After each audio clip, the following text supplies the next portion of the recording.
My story is fairly long because I'm not young any longer.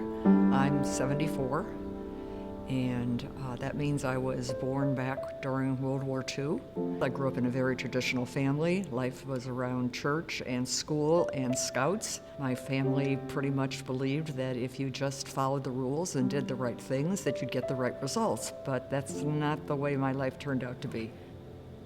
I was diagnosed with depression, clinical depression, in 1991, and I have since that time needed to take medication for depression. Depression is kind of hard to live with. It's something that we don't talk about very much in Christian circles. We still seem to have a sense that if you're doing a good job as a Christian, you probably won't feel that way and that you could make yourself feel better, but that hasn't been my experience.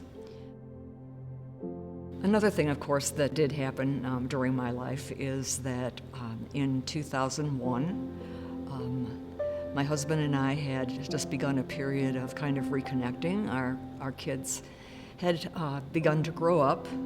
At that point, our youngest was 20 and off at college. So we had spent the 2 years since then kind of getting back to where we dated and went on vacations together.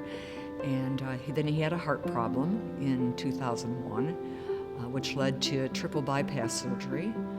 And that went well. He survived the surgery, but the day after he came home from the hospital, he suffered another heart attack and died.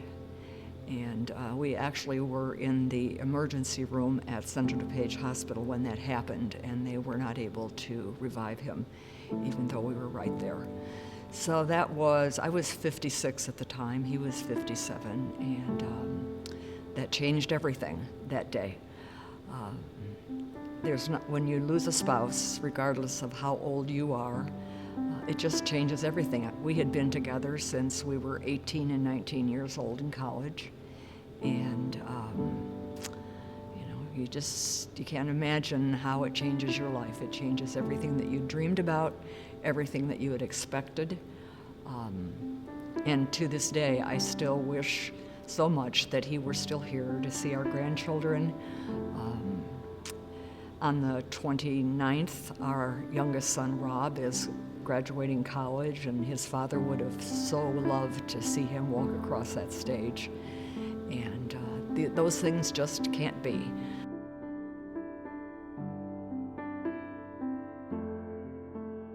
After he passed away, I purchased a headstone for his grave, which is over in Wheaton Cemetery. I made the choice to buy one headstone that would take care of covering both of our graves. And so it is a little disconcerting sometimes to see my name on there with a dash after it, because I don't know what the year is going to be. And of course, I'm living in the time of that dash right now. But I also know the truth of what's on the back of that headstone, and that is that nothing can separate me from the love of God in Christ Jesus my Lord. And so that has been something that at the time that I had that put there was about the only thing I could cling to. And so that has been a verse that has resonated with me through most of my life since that day in 2001. There have been times when I have just thought that maybe God's too busy to pay attention to me. Obviously the question of why. Why did he let Chuck die that night? Why about so many things? And part of the way that I have to deal with that is to trust God's character and trust his sovereignty. You can't use how you're feeling when you're depressed to describe how God feels about you.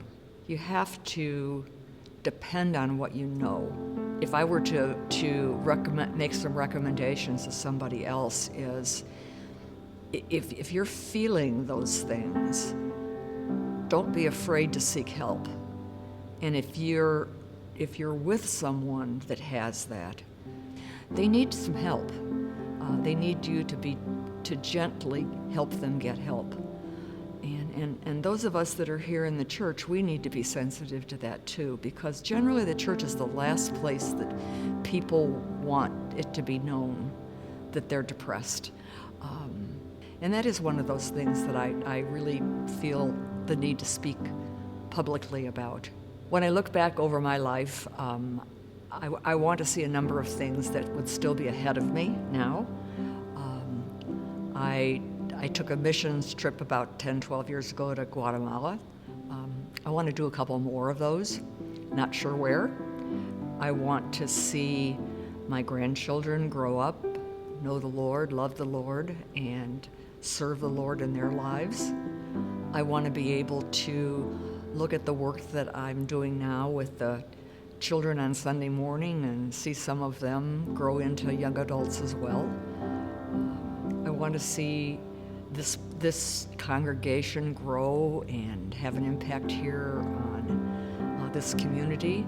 I'm excited about what's happening here, and I'm excited to be part of it. So I want some things that I do here to have mattered eventually. And some of the people that I meet at the food pantry, I want that to be kind of a legacy that I still have the opportunity to create. My life certainly is not over at this point. I've learned a lot of hard lessons, but I've also learned that no matter what happens, I can always count on God being with me. I know that He's there, and I know that He's hearing me, and I can be assured of that.